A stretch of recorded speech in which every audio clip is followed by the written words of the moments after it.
भगवान श्री कृष्ण जी कहते हैं कि हे अर्जुन, जो कोई भी जिस भी विश्वास के साथ किसी देवता की पूजा करने की इच्छा रखता है, तब मैं उसका विश्वास उसी देवता में दृढ़ कर देता हूँ। राधे राधे दोस्तों, जय श्री कृष्णा। आप सभी का स्वागत करती हूँ अपने YouTube चैनल पर। दोस्तों, आप सभी का दिन शुभ मंगलमय हो। तो आइए सुनते हैं आज की आगे की कथा। श्री ब्रह्मा जी के मुख से गरुड़ तीर्थ और गोवर्धन तीर्थ की महिमाओं का वर्णन सुनने के बाद देव ऋषि नारद ने श्री ब्रह्मा जी से पूछा कि हे पितामह, अन्य तीर्थों का वर्णन भी कीजिए। तब श्री ब्रह्मा जी कहने लगे, नारद, श्वेत तीर्थ तीनों लोकों में विख्यात है। उसके श्रवण मात्र से मनुष्य सभी पापों से मुक्ति पा जाता है। और पूर्व काल में श्वेत नाम के एक ब्राह्मण थे जो महर्षि गौतम के प्रिय सखा थे।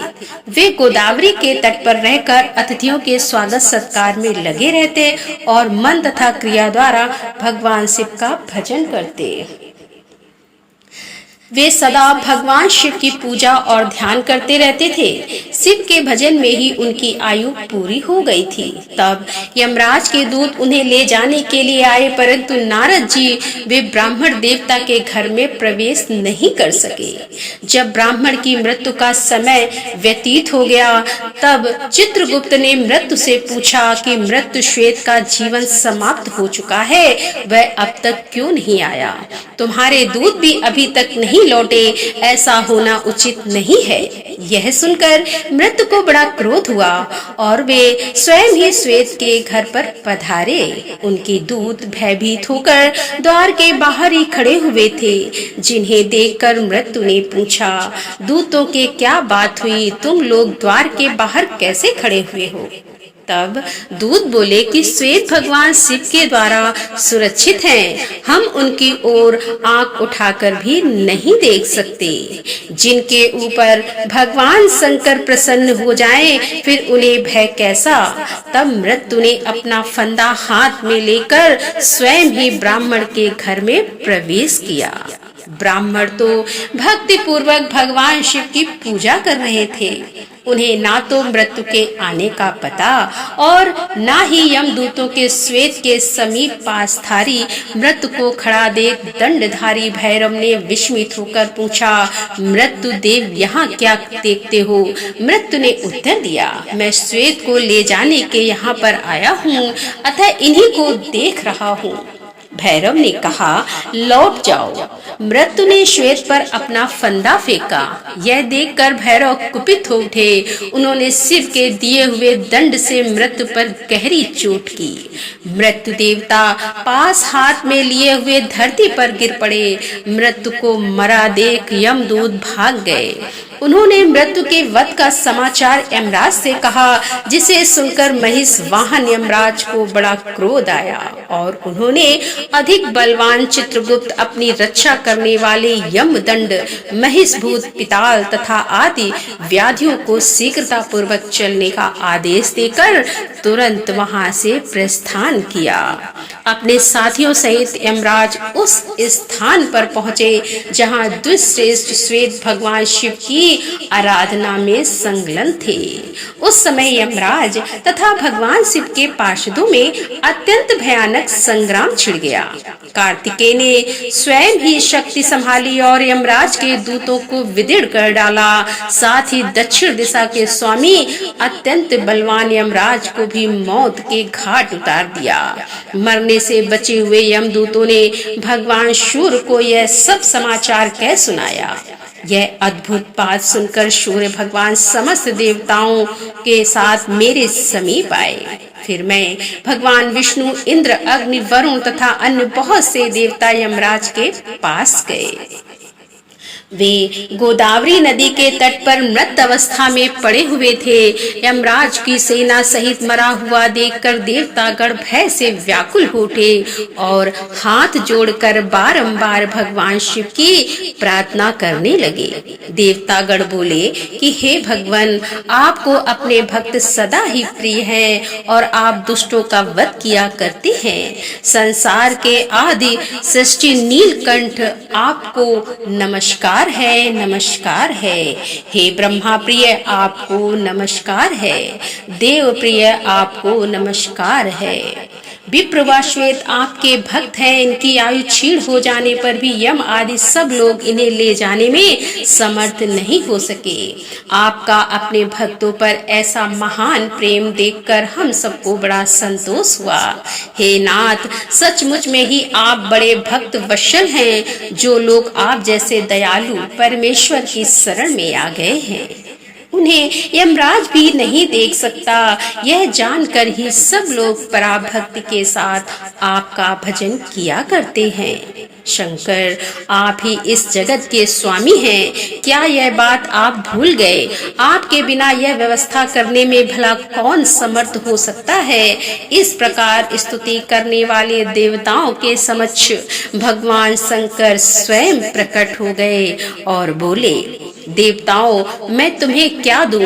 देवतागणों ने कहा कि हे देवेश्वर, ये सूर्य के पुत्र धर्म है जो समस्त देहधारियों का नियंत्रण करते हैं। इन्हें धर्म और अधर्म की व्यवस्था में नियुक्त किया गया है। यह लोकपाल है, अपराधी और पापी नहीं, अतः इनका वध नहीं होना चाहिए।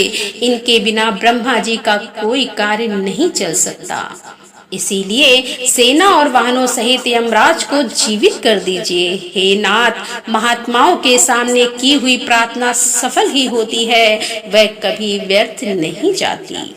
भगवान शिव जी बोले कि देवताओं, मेरी बात सुनो। जो मेरे तथा भगवान विष्णु के भक्त हैं, गौतमी गंगा का निरंतर सेवन करने वाले हैं, उनके स्वामी हम लोग स्वयं ही हैं। मृत्यु का उनके ऊपर कोई अधिकार नहीं। यमराज को तो कभी उनकी बात तक नहीं चलानी चाहिए। व्याधि आदि के द्वारा उनका पराभव करना कदापि उचित नहीं है। और जो मेरी शरण में आ जाते हैं, वे तत्काल मुक्त हो जाते हैं। यमराज को तो चाहिए अपने अनुचर सहित उन्हें बहुत अच्छा ऐसा कहकर देवताओं ने भगवान शिव की बात का अनुमोदन किया। तब भगवान शिव ने अपने वाहन नंदी से कहा कि हे नंदीकेश्वर, तुम गौतमी का जल लेकर मरे हुए यमराज आदि के शरीर पर छिड़क दो।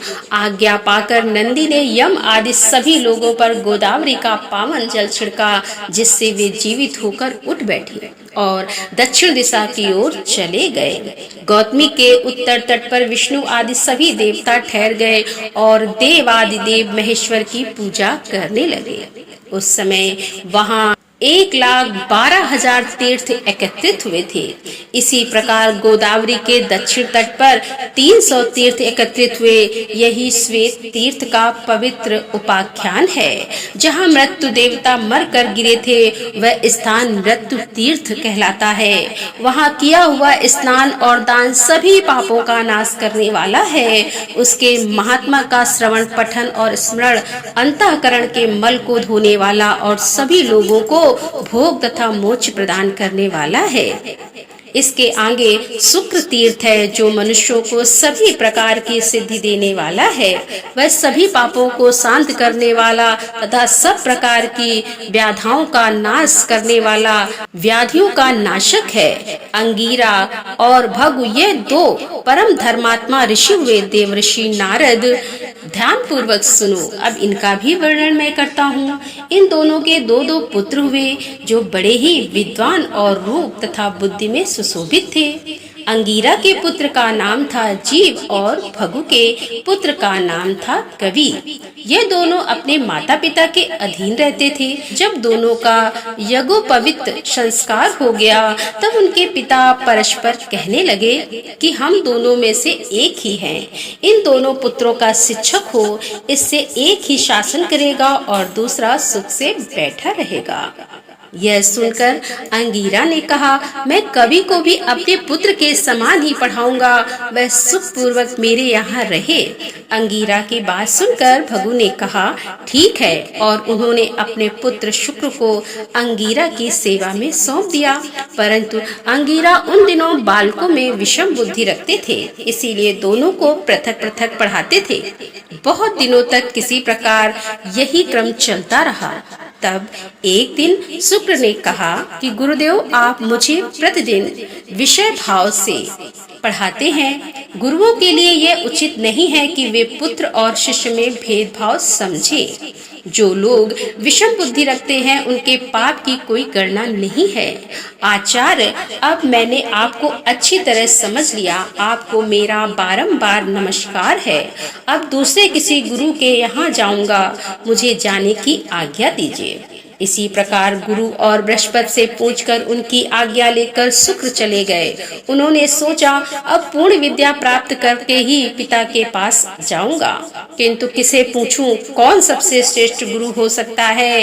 इन्हीं सब बातों का विचार करते हुए शुक्र ने महाप्रयाग गौतम जी के पास जाकर पूछा कि मुनि श्रेष्ठ, बताइए कौन मेरा गुरु हो सकता है। जो तीनों लोगों का गुरु हो, उसी के पास मैं जाऊंगा। गौतम ने कहा, जगत गुरु भगवान शंकर ही गुरु होने योग्य हैं। शुक्र ने पूछा, तो फिर मुनिवर, मैं कहाँ रहकर शंकर जी की आराधना करूं? गौतम ऋषि बोले कि गौतमी गंगा में स्नान करके पवित्र होकर स्रोत द्वारा भगवान शंकर को संतुष्ट करो। संतुष्ट होने पर वे जगदीश्वर तुम्हें विद्या प्रदान करेंगे। गौतम ऋषि के कहने से शुक्र गोदावरी के तट पर गए और वहां स्नान करके पवित्र होकर भगवान शिव की स्तुति करने लगे। शुक्र बोले कि प्रभु, मैं बालक हूँ, मेरी बुद्धि बालक की ही है और आप बाल चंद्रमा को मस्तक पर धारण करने वाले हैं। मुझे आपकी स्तुति करने का कुछ भी ज्ञान नहीं, केवल आपको नमस्कार करता हूँ। गुरु ने मुझे त्याग दिया, मेरा कोई सुहृद अथवा सखा नहीं है। आप ही सभी प्रकार से मेरे प्रभु हैं। जगन्नाथ, आपको मेरा नमस्कार है। आप गुरु वालों के भी गुरु और बड़ों के भी बड़े हैं। मैं छोटा बच्चा हूँ, मुझ पर आप कृपा कीजिए। हे जगन मोए, ही कृपा करके मेरी ओर देखें। लोक साक्षी शिव, आपको मेरा नमस्कार है। शुक्र के इस प्रकार स्तुति करने पर भगवान शंकर प्रसन्न होकर बोले कि वत्स, तुम्हारा कल्याण हो। तुम इच्छा अनुसार वर मांगो, भले ही वह देवताओं के लिए भी दुर्लभ क्यों ना हो। उद्धार बुद्धि कवि ने हाथ जोड़कर कहा, नाथ, ब्रह्मा आदि देवताओं तथा ऋषियों को भी जो विद्या प्राप्त नहीं हुई, उसके लिए मैं याचना करता हूँ। आप ही मेरे गुरु और देवता हैं। ब्रह्मा जी कहते हैं कि शुक्र ने जब इस प्रकार प्रार्थना की, तब देव श्रेष्ठ भगवान शिव ने उन्हें मृत सजीवनी विद्या प्रदान की, जिसका ज्ञान देवताओं को भी नहीं था। साथ ही उन्होंने लौकिक की वैदिक तथा अन्याय विद्या भी दी। जब साक्षात भगवान शंकर ही प्रसन्न हो गए थे, तब बाकी भला क्या रह जाता। वह महाविद्या पाकर शुक्र अपने पिता और गुरु के पास गए। अपनी विद्या से पूजित वे दैत्यों के गुरु किसी समय कुछ कारणवश बृहस्पति के पुत्र कच्छ ने शुक्राचार्य से मृत सजीवनी विद्या प्राप्त की। कच्छ से बृहस्पति ने और बृहस्पति से पृथक पृथक देवताओं ने उस विद्या को ग्रहण किया। गौतमी के उत्तर तट पर जहाँ भगवान महेश्वर की आराधना करके शुक्र ने विद्या प्राप्त की थी, वह स्थान शुक्र तीर्थ कहलाता है। मृत्यु सजीवनी तीर्थ भी उसी का नाम है। वह आयु और आरोग्य की वृद्धि करने वाला है। वह स्नान, दान आदि जो कुछ भी शुभ कर्म किया जाता है, वह अक्षय पुण्य देने वाला होता है। शुक्र तीर्थ के बाद इंद्र तीर्थ है। हे नारद, वह ब्रह्मा हत्या का विनाश करने वाला होता है। उसके स्मरण मात्र से पाप राशि तथा क्लेश समुदाय का नाश हो जाता है। नारद, पूर्व काल की बात है, जब देवराज इंद्र ने वृत्ता असुर का वध किया, तब ब्रह्म हत्या भी उनके पीछे लग गई। इसे देखकर इंद्र को बड़ा आश्चर्य हुआ। वे इधर उधर भागने लगे, किंतु जहाँ तहाँ वे जाते, ब्रह्म हत्या उनका पीछा नहीं छोड़ती थी। तब वे एक बहुत बड़े सरोवर में प्रवेश करके कमल की नाल में छुप गए और उसमें तंतु की भांति होकर रहने लगे। ब्रह्म हत्या भी उस सरोवर के तट पर 1000 दिव्य वर्षों तक बैठी रही। इसी बीच में सब देवता बिना इंद्र के हो गए थे। उन्होंने आपस में सलाह की कि किस प्रकार इंद्र प्रकट हो। उस समय मैंने देवताओं से कहा कि ब्रह्म हत्या के लिए दूसरा स्थान दे दिया जाए और इंद्र को शुद्ध करने के लिए गोदावरी नदी में नहलाया जाए। इसमें स्नान करने से इंद्र पुनः शुद्ध हो जाएंगे। इंद्र का प्रथम अभिषेक नर्मदा नदी के तट पर हुआ। वहां उनके पाप का मल का शोधन होने के कारण उस देश का नाम मालव पड़ गया। तत्पश्चात वे गौतमी गंगा के तट पर लाए गए। वहां पुण्य नदी के जल में गौतमी का जल लाकर उसी से समस्त देवता, ऋषि, मैं विष्णु, वशिष्ठ, गौतम, अगस्त, अत्रि, कश्यप, अन्याय ऋषि तथा यक्ष और पनंग ने इंद्र का अभिषेक किया। फिर मैंने उन्हें अपने कमंडल के जल से भी अभिषेक किया। इस प्रकार वहां पुण्या और सित्ता 2 नदियां हो गईं और वे दोनों गौतमी गंगा में जाकर मिली। उन दोनों के संगम मुनियों द्वारा सेवित विख्यात तीर्थ हो गए। तब से उस तीर्थ को पुण्या संगम कहते हैं और सित्ता संगम का ही नाम इंद्र तीर्थ हो गया। वहां 7000 मंगलमय तीर्थ निवास करने लगे। उन तीर्थों में तथा विशेषता संगम के जल में जो स्नान किया जाता है वह सब अच्छा जानना चाहिए। इसमें अन्यथा विचार करने की कोई भी आवश्यकता नहीं है। जो इस पवित्र उपाख्यान को पढ़ता अथवा सुनता है वह मन, वाणी, शरीर और क्रिया द्वारा होने वाले समस्त पापों से मुक्त हो जाता है। तो दोस्तों, आज के अध्याय में बस इतना ही। इसके आगे की कथा लेकर हम आपके सामने फिर उपस्थित होंगे। तब तक के लिए राधे राधे, जय श्री कृष्णा, हर हर महादेव, जय भोलेनाथ की।